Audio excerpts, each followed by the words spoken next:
আবহমান বাংলার এই পরিবেশ দেখে আপনারা বুঝতে পারছেন শীত এসে গেছে। আর শীত আসলে আমাদের বাঙালিদের প্রথম যে কথাটি মাথায় আসে পিঠেপুলির কথা। শীতকালীন পিঠেপুলি তৈরিতে প্রধান উপকরণ খেজুর গুড়। দর্শক বন্ধুরা, আজকে আমরা এমন একটি গান চলে এসেছি উদ্যোক্তা বার্তার পর্দায়। আজকে আপনাদের এখান থেকে দেখানোর চেষ্টা করব খেজুর গুড় তৈরির পুরো প্রক্রিয়া।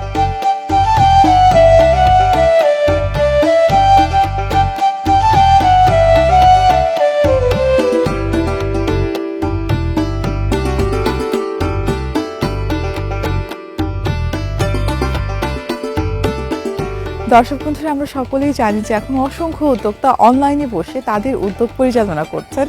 পণ্য হিসেবে তারা অনেকেই বেছে নিয়েছেন অর্গ্যানিক ফুড। তেমনই আমাদের সাথে আজকের এই বিশেষ প্রতিবেদনে তেমনই একজন উদ্যোক্তা রয়েছেন ফ্রুটস অ্যান্ড ফ্যাশনের স্বত্বাধিকারী রূপালী খাতুন আপা। তিনিও পণ্য হিসেবে অর্গ্যানিক ফুড বাছাই করেছেন। তো আজকে আমরা চেষ্টা করব তার যে অর্গ্যানিক ফুডের মধ্যে প্রধান একটি খাবার হচ্ছে খেজুর গুড়। তো এই খেজুর গুড়ের যে তৈরির প্রক্রিয়াটা আমরা দুজনে মিলে আজকে আপনাদের মাঝে উপস্থাপনের চেষ্টা করবো। তো চলুন আমার সাথে যাওয়া যাক।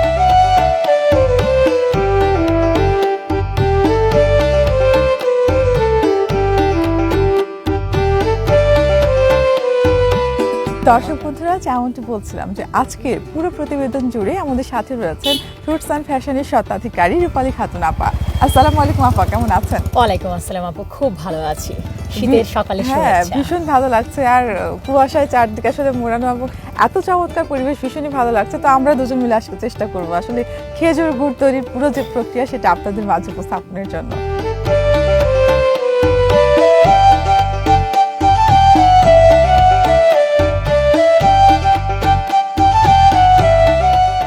দর্শক বন্ধুরা, এই মুহূর্তে আমরা দাঁড়িয়ে আছি একজন গাছের সাথে। তিনি ভোরবেলা রস সংগ্রহ করে এই মাত্র তিনি নামলেন। আসসালামু আলাইকুম, কেমন আছেন? ওয়ালাইকুম আসসালাম, দিদি ভালো আছি। আচ্ছা, একটু জানতে চাই, এই যে আপনি রসগুলো নিয়ে দাঁড়িয়ে আছেন, এই গাছটা আপনি কখন লাগিয়েছিলেন? বেলা 3টা থেকে ভোর সন্ধ্যা 6টা পর্যন্ত গাছ কাটি। আচ্ছা আচ্ছা, মানে এভাবে চলতে থাকে আপনাদের কার্যক্রম? হ্যাঁ, তাই তো? হ্যাঁ, কার্যক্রম 6 মাসে ভাগই চলবে। আচ্ছা, কোন সময়ে রসটা সংগ্রহ করা? আপনি তো অনেক বছর যাবত হয়তো কাজ করছেন, আপনার মতে কি যে কোন সময়টা আসলে রস সংগ্রহ করলে সেটা ভালো হয় গুড়ের জন্য? ওই বেলা 3টা থেকে 5টা পর্যন্ত লাগালে রসটা খুব সুন্দর হয়। আচ্ছা, আপনারাও সেটা করে থাকেন? হ্যাঁ, আর বেলা 12টা 1টার দিক লাগালে ওটা রসটা একটু ঘোলা ঘোলা ভাব হয়ে যায়। আচ্ছা, একটি গাছ থেকে আপনারা এক সিজনে কতবার রস সংগ্রহ করেন? 3 দিন পর পর বাবু, 3 দিন লাগাই, 3 দিন বাদ থাকে। মাসে মোটামুটি ধরো 15 দিন একটা গাছ কাটি। আচ্ছা আচ্ছা, এই যে 3 দিন আপনারা বাদ রাখছেন, এতে বাদ রাখলে সুবিধা কি পাচ্ছেন? সুবিধা, গুড়ের রংটা ভালো হয়, গুড়ের ফলন হয়, রসটা খাইতে ভালো হয়। আচ্ছা আচ্ছা, তো এই বছর আপনি কতগুলো গাছ তৈরি করেছিলেন? আমি এই বছরে 100টা গাছ তৈরি করেছি, তার মধ্যে 75টা কাটি। আচ্ছা, অসংখ্য ধন্যবাদ আপনাকে।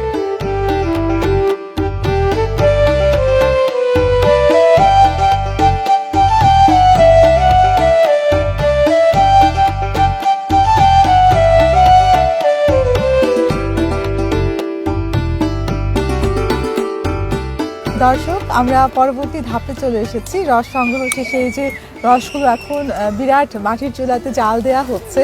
এবং যে কথাটি না বললেই নয়, গ্রামের লোকদের আসলে আতিথেয়তায় তো আমরা সবসময় মুগ্ধ হই, তার ব্যতিক্রম আজও নয়। আজকে যেহেতু আমরা চলে এসেছি এখানে গুড় নিয়ে প্রতিবেদন করতে, সো রস খাবো না কি করে হয়, তারা আমাদের জন্য রস এবং মুড়ি রেডি করেছে। আমরা সেগুলো খেতে খেতে আজকে আপুর সাথে গল্প করব। এবার একটু জানতে চাই আপু, ফ্রুটস অ্যান্ড ফ্যাশনের মানে খেজুর গুড়ের যে কি পরিমাণ সমাদর সেটা আমরা সবাই তো মধ্যে জানি। তো আমার চোখের সামনে সেগুলো তৈরি হচ্ছে, আমি দেশবাসীকে দেখানোর চেষ্টা করছি। বিশেষত্বটা কি আপনার মুখে আমরা জানতে চাই। আমার খেজুরের গুড়ের প্রথম বিশেষত্বটা হচ্ছে আমি প্রথম কাটার রস থেকে গুড় সংগ্রহ করি। আর গুড় যেহেতু 2 কাটারও করা যায়, আর প্রথম কাটার রসটা থেকে গুড় সংগ্রহ করার জন্যই আমার রসটা হয় সুমিষ্ট এবং সবচেয়ে বেশি স্বাদের। আচ্ছা, প্রথম কাটা এবং দ্বিতীয় কাটার এটা বিষয়টা আমাদের একটু খোলা করে বলবো। আসলে বিষয়টা হচ্ছে এইরকম যে দিন গাছা বলি, রাজশাহী জেলার চারঘাট উপজেলা থেকে কথা বলছি আপনাদের সাথে। আমি মোসাম্মদ রূপালী খাতুন রূপা।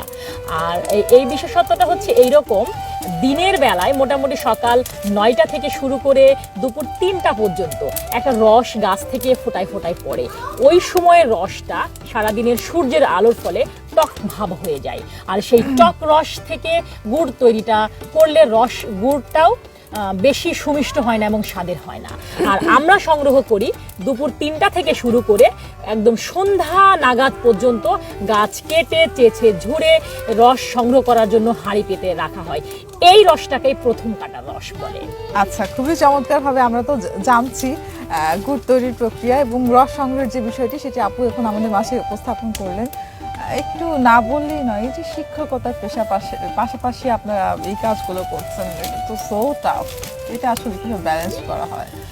আসলে সত্যি কঠিন। মানুষের জীবনে একটি পেশায় একটা মানুষের জন্য যথেষ্ট, কিন্তু আমাকে পাশাপাশি দুটো পেশা পরিচালিত করতে হচ্ছে। তো এখানে যেটা করতে হয়, আমি যেহেতু সহকারী শিক্ষকতা পেশায় আছি প্রাথমিক বিদ্যালয়ে, সেই ক্ষেত্রে শুক্রবার এবং শনিবার আমার এই দুটো দিন ছুটির দিন। আর এই আজকে যেমন শনিবার, এই ছুটির দিনগুলোতে আমার এই উদ্যোগ পরিচালনার কার্যক্রমের সাথে পুরোপুরি আমি একদম ঢেলে দিয়ে আমার নিবেদিত প্রাণ। আর বাকি দিনগুলোতে আমার কর্মের জন্য আমি নিয়োজিত থাকি। আর বাকি সময় আমার গ্রামে যেখানে আমার চাচা জড়িত আছেন, চাচারাই প্রতিদিন রস তৈরি করেন এবং গুড় তৈরি করেন, চাচারাই সংযুক্ত বেশিরভাগ সময় তো থাকেন এবং শুক্র শনিটা আমি বেছে নিই।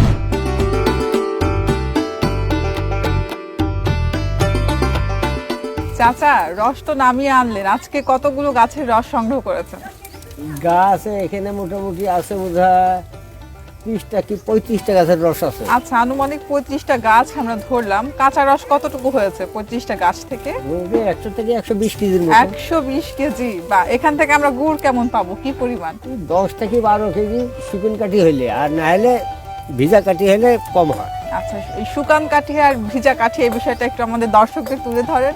3 দিন শুকানোর পর ওই গাছটা লাগালে ওই রসটা পরে কম, একটু গুড়ের সংখ্যা হয় বেশি। আচ্ছা, গুড়টাও খুব ভালো হয়। যত দিন যাবে তত গুড় কমে যাবে, স্বাদও কমে আসবে। ওই জন্য 3 দিন পর পর আমরা গাছ পালি দিই আর 3 দিন লাগাই। আচ্ছা আচ্ছা।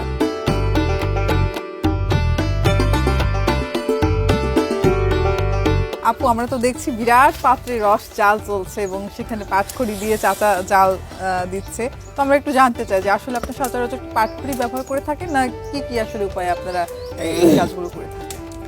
রস জালকরণের ফলে জন্য ব্যবহৃত হয় আমাদের পাটখড়ি, কাঠের যে কোনো জ্বালানি এই জাতীয়। এখানে একটা কথা আমি বিশেষভাবে বলতে চাই, তার কারণ হলো রস জালকরণের জন্য এখন অসাধু কিছু রস ব্যবসায়ীরা বা গুড় ব্যবসায়ীরা মানে ব্যবহার করছে জুতা, স্যান্ডেল, প্লাস্টিক এই জাতীয়। কিন্তু এই জিনিসটা জানতে চাচ্ছেন, তাতে কিন্তু একটা দুর্গন্ধ আমরা গুড়ে অনুভব করি, অত্যন্ত কঠিন দুর্গন্ধ, যেটার ফলে কার্বন ডাই অক্সাইড উৎপাদন হচ্ছে, নাইট্রোজেন গ্যাস উৎপাদন হচ্ছে, যেটা আমাদের স্বাস্থ্য শরীরের জন্য সত্যি ভয়ঙ্কর। কিন্তু ফ্রুটস অ্যান্ড ফ্যাশন সব সময়ের জন্য চেষ্টা করে আপু খাঁটি গুড় তৈরি করার উৎপাদন প্রক্রিয়াটার মাঝেই যেন কোনো ভেজাল না থাকে। আর একটা বিষয় জানতে চাই আপু, আমি ঠিক পাশে এখানে লক্ষ্য করছি আরই একটি চুলাই, এখানে একটি পাত্র রয়েছে এবং ওখানেও দেখছি যে খাবার হচ্ছে। এইটা জানতে চাই যে একসাথে দুটো চুলো কিভাবে? আসলে হ্যাঁ, গাছেদের জীবন প্রবাহিকা সত্যি খুব কঠিন, সময়ের স্বল্পতা এদের জীবনে। আর এই সময়ের স্বল্পতাটা দূর করার জন্যই এক উনুনেই ব্যবহার করা হয় দুটো কাজ। তাতে হয়ে গেল রস জালকরণের কাজটাও আর হয়ে গেল তাদের রান্নার কাজটাও। এই তো। আচ্ছা আচ্ছা, এবার একটু আমরা জানতে চাই আপু যে আজকে তো বেশ অনেকগুলো রস জাল দেওয়া হচ্ছে এবং আস্তে আস্তে কিন্তু ঘন হচ্ছে, আমরা দেখতে পাচ্ছি লাল হয়ে উঠছে। তো আজকে আপনারা এই রস থেকে কি কি গুড় উৎপাদন করবেন? ফ্রুটস অ্যান্ড ফ্যাশন উৎপাদন করে তাদের পেজে মোটামুটি 6 থেকে 7 ক্যাটাগরির গুড় আমাদের এই রসটা থেকে, অর্থাৎ আমাদের সাথে যুক্ত আছে মোটামুটি আজকের দিনের জন্য 4 জন গাছি। আমাদের 4 জন গাছিতে 6 থেকে 7 ক্যাটাগরির গুড় বানাবো।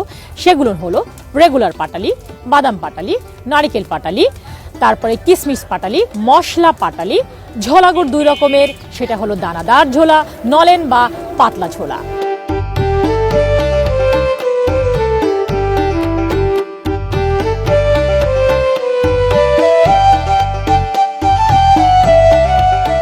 আপু, চারদিক তো একেবারে রসের গন্ধে তো মু মু করছে, যেহেতু একেবারে ঘন হয়ে এসেছে এবং আপনি নাড়াচাড়া করছেন, নাড়াচাড়া শুরু করলেন। একটু জানতে চাই যে আর কি কি ধাপ রয়েছে আর কি? রসে ধরেছে ফোড়ন।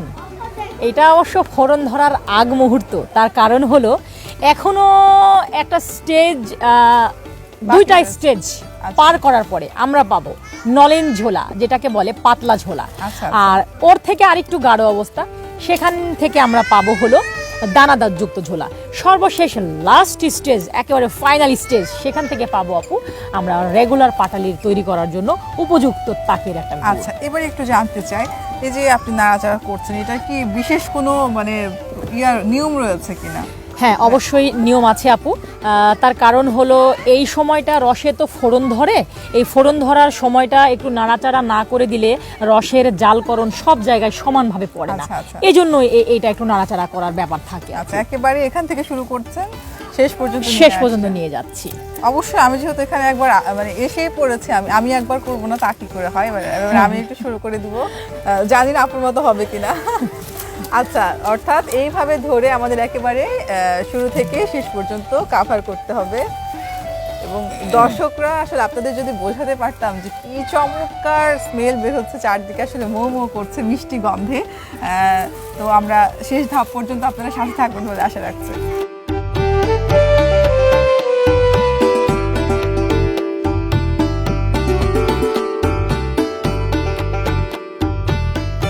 আমাদের এই স্টেজটাই নলেন ঝোলা বা পাতলা ঝোলা তৈরি করার জন্য একটা উপযোগী সময়। আর এই সময় ব্যবহার করা হয় খাঁটি সরিষার তেল। তেল ব্যবহার করলাম এই রসের, এই সময়ে সরিষার তেল ব্যবহার করা হয় কেন, এটা আপনি একটু ব্যাখ্যা করেন চাচা। রসটা ফুলি যায় বেশি, ওই জন্য তেলটা দিলে রসটা ছাপিয়ে যায়। আর সর্ষের তেলে উপকার ছাড়া ক্ষতি নাই।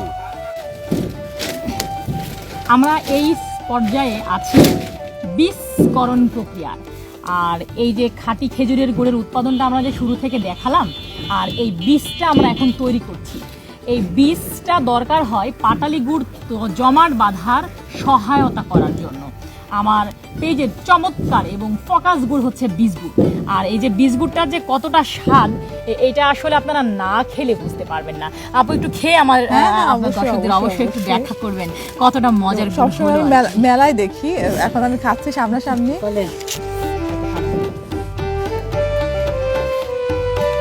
অসাধারণ, দর্শক বন্ধুরা মিস করে যাচ্ছে, আমি আপনাদের হয়ে টেস্ট করছি। আসলে এই গুড়টা আমরা আজকে এখন বীজ গুড় তৈরি করছি, আর এই বীজ গুড়টা দিয়েই কিন্তু আমরা পাটালি গুড়টাও তৈরি করতে পারবো। আচ্ছা আচ্ছা,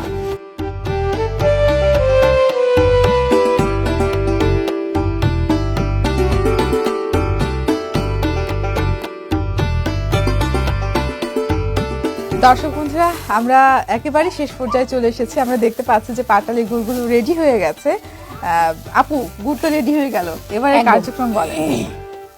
আমরা আজকে বানিয়েছি মোটামুটি 4 ক্যাটাগরির গুড়। গুড়গুলো হলো নলেন ঝোলা, যেটা আপনাদের প্রথমে রস থেকে তুলে দেখিয়েছি আপু। তারপরে বানালাম দানাদার ঝোলা, যেটা একদম খচখচে ঘিয়ের মতো দানাদার হবে। দানাদার ঝোলাটা আবার কিন্তু পায়েসের জন্য, পিঠার জন্য ব্যবহৃত হয়। আর এখানে বানিয়েছি চমৎকার এবং কিটক্যাটি স্বাদের গুড়, মজ্জার গুড়, সেটা হলো যে কিসমিসওয়ালা মশলা পাটালি। আর এইখানে আছে একদম বাচ্চাদের একটা লোভনীয় গুড়, সেটা হলো বাদাম পাটালি গুড়। একটা স্লাইস আমি একটু দেখাচ্ছি খুব কাছ থেকে। এই গুড়টাকে একদম ছোট ছোট বাচ্চারা এভাবে ভেঙে ভেঙে একদম চকলেটের মতো করে খেতে পারে। আচ্ছা আচ্ছা, একদম। হ্যাঁ, তো সেই স্বাদটা অবশ্যই আমি হাত ছাড়া আপনারা দেখতে থাকি একটু, এবং আমরা পরবর্তীতে আপনাদের দেখাবো অসাধারণ স্বাদ, এবং পরবর্তীতে আমরা মশলাযুক্ত যে গুড়টা রয়েছে সেটা একটু দেখবো। মশলাযুক্ত যে গুড়টা আমাদের আসলে হয়, সেই গুড়টা যে এতটা স্বাদের, হ্যাঁ, এবং বলে রাখা ভালো মশলা গুড়টাতে এইরকম জিনিসপত্রই দেওয়া আছে, যার জন্য আলাদা করে আর আপনাকে পিঠার জন্য কোনো মশলা ব্যবহার করতে হবে না। আছে এখানে এলাচ, দারুচিনি, কিশমিশ এবং তেজপাতা। আচ্ছা আচ্ছা আচ্ছা, হ্যাঁ হ্যাঁ, অবশ্যই অবশ্যই। এই বাহ, এটারও স্বাদ দুর্দান্ত। অর্থাৎ আমরা যেমনটি জানছিলাম যে পিঠেপুলি আমরা যেটাই করি না কেন, এটা তার এক্সট্রা কিছু অ্যাড করতে হচ্ছে না, একেবারে রেডি রেডি।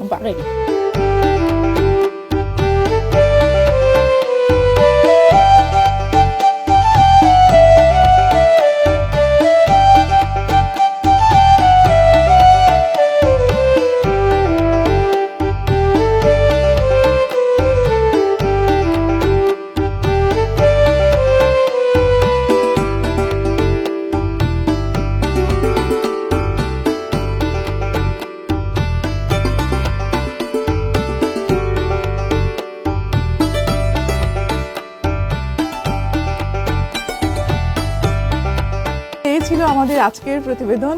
এতক্ষণ আমাদের সাথে যারা ছিলেন সকলকে অসংখ্য ধন্যবাদ। আপু, ছোট্ট করে উদ্যোক্তা বার্তা নিয়ে যদি কিছু বিশেষ বার্তা দিতেন। খুব ভালোবাসি উদ্যোক্তা বার্তাকে, ভীষণ ভালোবাসি। আসলে তৃণমূল পর্যায় থেকে গাছিদের জীবন প্রবাহিকাটা তুলে দেওয়া, তাদের কষ্টগুলো ব্যক্ত করা, সাথে আমরা মাঠ পর্যায়ে যারা নতুন উদীয়মান উদ্যোক্তারা কাজ করছি তাদের এই প্রতিবেদনগুলো তুলে ধরার জন্য এবং বিশ্ববাসীর কাছে জানানোর জন্য অবশ্যই উদ্যোক্তা বার্তাকে আমার প্রাণ ঢালা ভালোবাসা। ধন্যবাদ, অসংখ্য ধন্যবাদ। আপনি একেবারে শুরু থেকে আমাদের সাথে ছিলেন। আপনার সাথে আমাকে আজকে নিয়ে পুরো গুড় তৈরির কার্যক্রমটা দর্শক বন্ধুদের আজকে আমরা তুলে ধরতে পারলাম। তো আপনাদের কেমন লাগলো অবশ্যই আপনারা জানাতে ভুলবেন না কমেন্ট সেকশনে। সবাই ভালো থাকবেন, সুস্থ থাকবেন, এভাবেই সকল আয়োজনে উদ্যোক্তা বার্তার সাথে থাকবেন।